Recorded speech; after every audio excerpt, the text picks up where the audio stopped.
Here's another little move at the windward mark. If you are the starboard boat and there is a port boat maybe a tiny bit behind you or totally even with you, the fear of the starboard boat is that the red boat tacks right on the ley line and beats the green boat to the mark. So what the starboard boat can do here is actually bear off at the port boat, making it obvious to the port boat that there's going to be contact if the port boat holds their course. So then the port boat has to either tack too early and then the starboard boat makes it around the mark and hopefully passes the port boat, or more likely, well, maybe not more likely, but the hope is that the starboard boat encourages the port boat to duck them. So this has to be done early enough.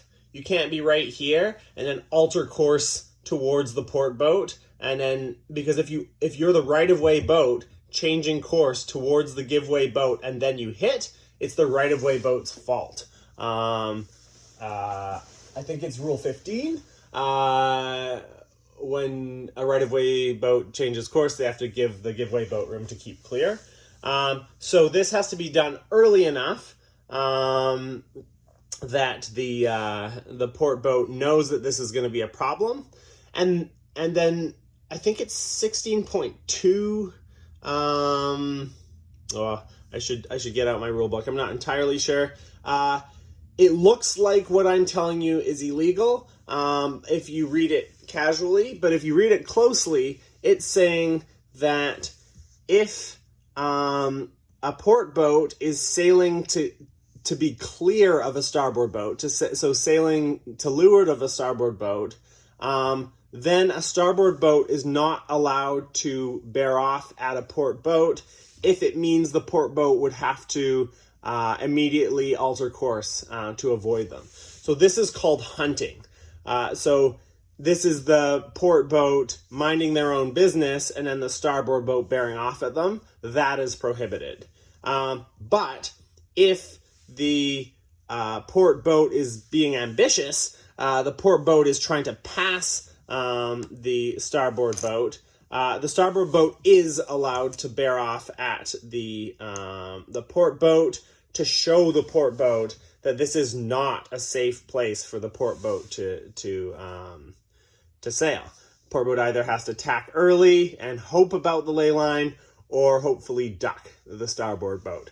Now, if you're the starboard boat trying this strategy, you really want to try to convert this bearing away below close hauled into speed, because as soon as you see that the port boat has committed to tacking or has committed to ducking, you want to shoot back up into the wind, using all that speed to try to maintain your ley line, because it's a little bit self-defeating if you bear off and then you miss your ley line.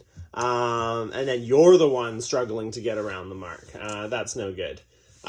So if for some reason you had done that,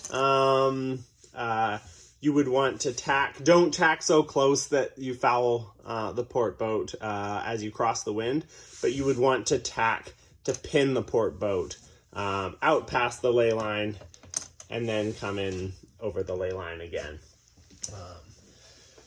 But yeah, so this is just a little trick for trying to prevent those port boats from sneaking in at the mark.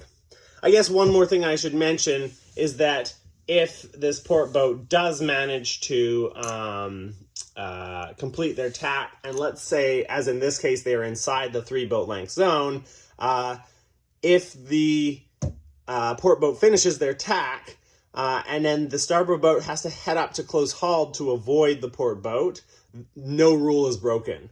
But if the starboard boat has to head up past close hauled So maybe they're here, past close hauled to avoid the starboard boat.